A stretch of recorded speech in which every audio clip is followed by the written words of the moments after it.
abogados que nos corresponden. Creo que por mi parte tendría poco que decir, pero ya que me está preparando el fin de semana el tocho este, pues lo voy a traspasar, ¿qué vamos a hacer? Y así de alguna manera profundizamos más en lo que decía especialmente Javier sobre lo que nos gustaría que para qué sirviera este curso. No solamente que vosotros entendierais y vierais cómo se fue creando comisiones obreras y especialmente esos dos hechos históricos que hoy por hoy vamos a tocar, como es el proceso 1001 y esta tarde con el tema de los abogados de Atocha, sobre todo es para que luego lo transmitáis. Y de ahí el hecho de que cuando hemos programado estos cursos hemos insistido, al margen de que pueden asistir todas las personas que consideréis, que consideren los responsables de formación sindical en los distintos sitios, que sean especialmente relacionados con delegados sindicales y delegadas sindicales jóvenes. En primer lugar, quiero que recibáis un fraternal saludo de la Fundación Abogados de Atocha, fundación que se constituyó hace también muy poquito, en el 2004, a propuesta del secretario general, de su secretario general del octavo Congreso de Comisiones Obreras de Madrid, en mayo del 2004. Secretario general que se llama Francisco Javier López Martín y que hoy está aquí con nosotros inaugurando este curso.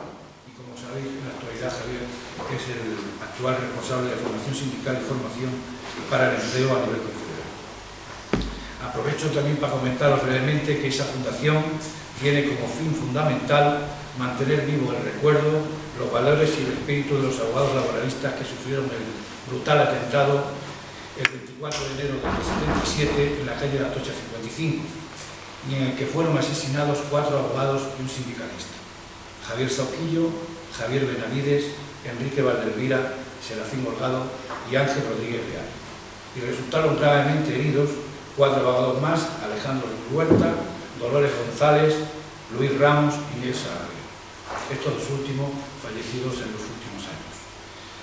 Después de esta breve introducción, me gustaría comenzar mi intervención con una cita de Anatole France, escritor francés, Premio Nobel de Literatura de ayer mismo, o sea, de 1921.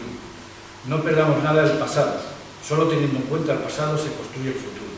Y en esa misma filosofía, la Asamblea de Secciones Sindicales de Comisiones Obreras, que se celebró el pasado 5 de abril, abrió también con una cita con un verso del poeta Miguel Martí y venimos de lejos y vamos más lejos todavía. Una cita que muy bien decía en su intervención Fernando Lescano, secretario de Organización y Comunicación Confederal, que sirve para reconocernos en nuestro pasado, para afirmar que estamos en el presente y para decir alto y claro que vamos a disfrutar el futuro.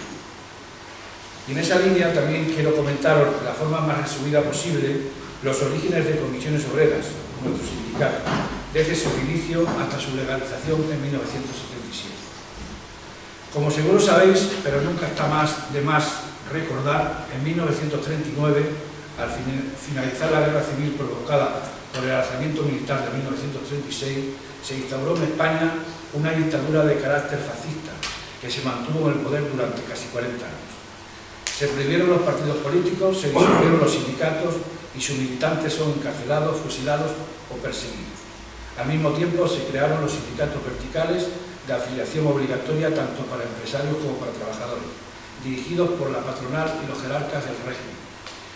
En ese marco represivo, los intentos de reconstruir las organizaciones obreras fracasaron y el movimiento sindical obrero español desaparece prácticamente de la escena social durante más de una década. En el 47 se realizan las primeras huelgas bajo el franquismo, coincidiendo con un 1 de mayo en el que participaron 50.000 metalúrgicos solo en Vizcaya. Es la primera acción de masas que se recuerda históricamente después del 39. Este hecho marca el renacer de un nuevo movimiento obrero que desde entonces no dejaría de crecer en potencia y fuerza. En el 51 se dio otro paso importante, con huelgas y manifestaciones en Barcelona, Madrid y el País Vasco, movilizaciones realizadas especialmente contra la excesiva subida de los transportes públicos. Y en los años 50 nacen las primeras comisiones obreras. En esas primeras luchas y otras que siguieron fueron jugando un papel importante en nuevas formas organizativas, En muchos lugares los trabajadores empiezan a nombrar comisiones de hombres y mujeres más combativos, que asumen la representación y tratan de negociar mejoras al margen del sindicato vertical.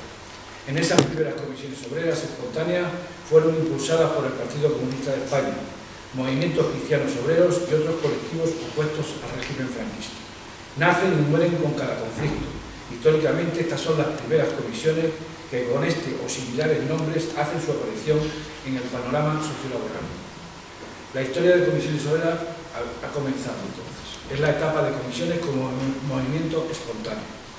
Una de las primeras comisiones más conocidas que se recuerdan, de ahí el hecho de que se diga que ahí nacieron comisiones obreras, creo que nacieron en toda España, pero esta fue quizá la más famosa, fue la formada en Asturias en la mina de La Famocha, Gijón, en el año 57, con ocasión de una huelga en la minería. Pero fue en el 64 cuando podemos decir que Comisiones inicia su andadura como movimiento organizado, logrando la permanencia y la coordinación en gran medida del movimiento obrero español bajo el franquismo. En el caso de Madrid, concretamente fue el 2 de septiembre del 64, hace ya mismo, o sea, en septiembre de este año, 50 años, se celebró una asamblea de más de 600 enlaces sindicales y locales jurados de la metalurgia madrileña.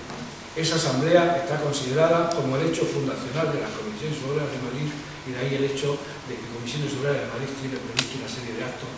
Ya se empezó de alguna manera a través de la fundación, premiando a aquellos que formaron parte de la Comisión Obrera del Metal del año 64. La primera reunión general de las Comisiones Obreras de todo el Estado se produjo en junio del 67 en Madrid. Las elecciones sindicales del 66, en las que las candidaturas unitarias que apoyaba comisiones logran un gran triunfo, cuestión que supuso un duro golpe al sindicato vertical, a su vez que permitía la consolidación de comisiones como movimiento ya organizado. Fue en el año 67 cuando Comisiones pasa del movimiento semilegal a ser perseguida sistemáticamente. El Tribunal Supremo en noviembre del 67 las declara subversivas e ilícitas. La represión contra todo lo que huele a comisiones es brutal. De 9.000 condenas que hay entre el 63 y 77 por el Tribunal de Orden Público del TOC, que sustituyó a los tribunales militares como instrumento represor, una inmensa mayoría, cercano al 90%, eran militantes de comisiones obreras. En el año 68, Marcelino Camacho, Julián Aliza y otros dirigentes sindicales son encarcelados y procesados por pertenencia a comisión. El auge del movimiento obrero es respondido por el régimen declarando sucesivos estados de excepción, destacando los estados de excepción del 69 y los del 70 y 71, que provocaron numerosas detenciones y torturas a dirigentes obreros, entre otros a Eduardo Saborío, que está con nosotros. En esa época, el 72-73 destaca la detención y condena a 162 años de prisión de 10 compañeros de la Coordinadora Nacional de Comisiones, el llamado Proceso 1001, del que hablaremos más ampliamente hoy, en especial por parte del compañero Eduardo, aunque está constatado que esas detenciones dificultaron las movilizaciones obreras, ello no impidió que en el 73 los conflictos colectivos, los paros y las huelgas se sucedan en numerosas empresas y sectores de todo el Estado, y que Comisiones continúe consolidándose y fortaleciéndose como organización. Ya pasamos a la tercera etapa, que Comisiones se transforma en central sindical. Después del 20 de noviembre del 75, con la muerte de Franco, se acelera el proceso democrático, comienza la transición en la que las estructuras de la dictadura y sus leyes fueron desapareciendo a la medida que la presión popular se acentuaba. En lo sindical, el gobierno de turno se caracteriza por introducir todo tipo de trabas a la consolidación de comisiones obreras y favoreciendo la dispersión sindical, en un esfuerzo por evitar la unidad sindical. Un ejemplo de ello es que mientras se perseguía comisiones, una delegación del PSOE, con Felipe González y Nicolás Redondo a la cabeza, se entrevistaron con Manuel Fraga en el año 76. En el mismo 76, el secretariado de la Coordinadora General de Comisiones decide celebrar la Asamblea General de Comisiones Obreras en Madrid, en la que estaba previsto que asistieran más de 2.000 delegados de todas partes. Se realizó la petición oficial, pero las autoridades gubernativas decidieron prohibirla. Mientras tanto, el mismo año, el 15 de abril de ese mismo año, UGT había celebrado su 30º Congreso, tolerado por las autoridades, al mismo tiempo que Marcelino y otros compañeros estaban otra vez en prisión. Prohibida la Asamblea de Madrid, la dirección de comisiones decide celebrar clandestinamente la asamblea en Barcelona el 11 de julio del 76, en la que 600 delegados sindicales de toda España constatan la imposibilidad de crear un sindicato unitario y deciden dar el paso de movimiento sindical a organización sindical y a la constitución de la Confederación Sindical de Comisiones Obreras. En la Asamblea de Barcelona es donde se elige por primera vez en comisiones una dirección estable, siendo nombrado secretario general nacional. En septiembre del 76 se formó la Coordinadora de Organizaciones Sindicales constituida por comisiones obreras, USO y UGT, que convocó un paro general del 12 de noviembre por la libertad. Su duración, después de ese acto del 12 de noviembre, fue efímera, ya que se disolvió tras la salida del UGT. Comisiones adopta una estructura sectorial y territorial a partir de la Asamblea de Barcelona. Durante el otoño del 76 y los primeros meses del 77, Comisiones va constituyendo los sindicatos de nacionalidad y región mediante un proceso asambleario. Las coordinadores generales de ramas se convierten en el embrión de las federaciones estatales que hoy por hoy conocemos. Las resoluciones de esta Asamblea de Barcelona dio comienzo a la tercera etapa de comisiones que culminó en junio del 78 con el primer Congreso Confederal de nuestro sindicato. Destacar aquí, en esta fecha, que la multitudinaria movilización, el gran salida a la calle de seria y responsablemente en absoluto silencio el 26 de enero del 77, coincidiendo con el entierro de los abogados laboralistas asignados a una Atocha 55, todos ellos militantes de comisiones y del PC, fue el detonante de la eliminación del sindicato y del PC. Yo en ese sentido deciros que, repasando algunos de los libros que tenemos de aquellas fechas, ayer mismo veía que Alfonso Osorio, en uno de sus libros, Alfonso Osorio, que era vicepresidente con Adolfo Suárez, decía en una de sus memorias que Adolfo Suárez, que no tenía previsto ni legalizar al PC ni por supuesto a Comisiones Obreras, después de ese acto del día 26 de enero del 77, ya le empezaba a dar vueltas a la posibilidad de que no podían crear una democracia sin el partido y sin condiciones. Y por eso, de alguna manera, llegó el sábado santo rojo de Semana Santa, cuando legalizaron el PC. Y fue el 27 de abril del 77, después de la legalización de los partidos políticos, cuando son legalizados los sindicatos, y entre ellos comisiones. Así nace legal y jurídicamente la Confederación Sindical de Comisiones Obreras, que celebró su primer congreso, como os decía antes, en junio del 78, siendo elegido secretario general Marcelino Camacho, que como sabéis mantuvo el cargo hasta el año 1987. En el mes de octubre del 77, las principales formaciones políticas firman los pactos de la Moncloa con el apoyo de comisiones obreras. Y en el 78 se celebran las primeras elecciones sindicales democráticas que son ganadas por comisiones. En la actualidad, como sabéis, Comisiones Obreras sigue siendo el sindicato mayoritario de España.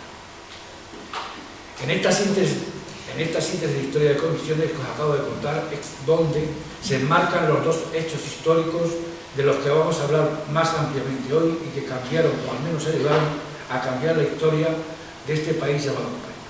5 años de diferencia, 72 a 77, y un nexo en común, la lucha por las libertades y la democracia en España. El proceso 1001 y los asesinatos de los abogados de la Atocha 55, aparte de ser dos sucesos históricos, tuvo protagonistas y algunos de ellos están aquí hoy con nosotros. Los que tuvimos en ese momento la edad de vivir la clandestinidad y la transición democrática en comisiones obreras, sentimos, vamos a continuar sintiendo, el orgullo, unos más que otros, está claro, de haber contribuido a traer la democracia a España e incluso de haber dado muchos esfuerzos y sacrificios personales por los derechos de los trabajadores, esfuerzos y sacrificios e incluso cárcel, y muchos de ellos la vida de numerosas personas que estaban convencidas que luchar por un mundo mejor merecía la pena. Desde esa perspectiva, el conocimiento y la reivindicación de esa memoria, para los que tuvieron la dignidad y el coraje de enfrentarse a la dictadura franquista, nos debe servir para fortalecer el movimiento obrero en general y de los militantes sindicales de nuestras comisiones obreras en particular. Con un claro objetivo: la necesidad de dar a conocer el ADN y las señas de identidad de nuestro sindicato, pues somos una organización sindical plural, con claros sesgos de izquierda, pero con criterios propios, y es ahí donde sale nuestro referente y nuestro postulado de sindicato sociopolítico de clase reivindicativo, internacionalista y solidario. Por ello, en los actos que tengamos, sean cuales sean sus contenidos, deberíamos incluir transversalmente estos principios: tenemos un origen y un destino, una definición a lo que no debemos renunciar, y transmitirlo debe ser algo que nos dé honor y algo imprescindible en los tiempos que vivimos, cuando más están atacando a los sindicatos. De ahí la importancia del curso que estamos celebrando hoy, pues por un lado hemos tenido al máximo responsable de comisiones en los temas de formación, Javier, y por otro una de las personas esta mañana que vivió y sufrió uno de los episodios de represión política y sindical más negros de nuestro país, el proceso Mino, Eduardo Sabrino. Esta tarde, como ya bien ha dicho Javier, tendréis cumplida información sobre los abogados de Atocha y sobre los despachos de abogados laboralistas por parte del vicepresidente de la Fundación, Raúl Cordero, y de Antonio Montesinos, abogado que creo que este año cumple los 88 años, pero yo creo que está bastante más joven que muchos de nosotros. Abogado cofundador del primer despacho laboralista de Madrid, creado en 1965 para trabajar sobre todo para las comisiones obreras en la clandestinidad. Yo, antes de dar la palabra a Eduardo, solo comentaros brevemente que en el juicio del proceso Miluno, aunque ya el vídeo ya la ha recalcado, que se tenía previsto celebrar a primera hora de la mañana del 20 de noviembre del 73, un año y medio después de la detención de los compañeros en el convento de los Oblatos en Pozuelo, el juicio, digo, tuvo que retrasarse a consecuencia del atentado de ETA, en un clima de inseguridad y de tensión, con manifestaciones fascistas en las puertas del tribunal, varios abogados defensores solicitando el aplazamiento, y a pesar de todo ello, el presidente del tribunal recalca lo que dice el vídeo, que él no solo no suspendía el juicio, sino que además, si por él fuera, lo fusilaba a todos. Ese juez se llamaba José Francisco Mateo Canovés, y en el 78, cuando era magistrado suplente de la Sala Sexta del Supremo, fue asesinado por él. En fin, Francisco Mateo Canovés. Luis Carrero, en fin, en este curso me gustaría rendir una vez más homenaje a los del 1001, como le gustaba hacerlo con los abogados de Atocha, uno de los supervivientes, pero fallecido hace 6 años, Miguel Sarabia, fallecido, como digo, hace 6 años, nombrándolos despaciosamente y para que todo el mundo los recuerde. Marcelino Camacho Abad, Nicolás Artorius Álvarez de los Asturias, Francisco Acosta Orge, Luis Fernández Costilla, Francisco García Salve, Juan Muñiz Zapico, Fernando Soto Martín, Miguel Ángel Zamora Antón, Pedro Santiesteban Hurtado y Eduardo Saurido Galán. Todos ellos fueron juzgados y condenados a 162 años de prisión por luchar por la libertad sindical y la democracia en España, según el TOZ, asociación ilícita al pertenecer a comisiones obreras. Para Saurido, 20 años y 6 meses, ¿queda claro? Para Marcelino Camacho, 20 años, para Sartorius y García Salve, 19, para Soto Muñiz Zapico, 18 años, y para Acosta, Zamora, Santisteban y Fernández Costilla, 12. Y digo que queda claro porque, según la historia, hasta el propio vídeo, dice lo de los 20 años, no. Saurido tuvo 20 años y 6 meses. De Eduardo Sabrido solo comentaros unas pinceladas de su extensa biografía sindical y política. Tenía en el momento de su detención 33 años. Nació en 1940. 32 años.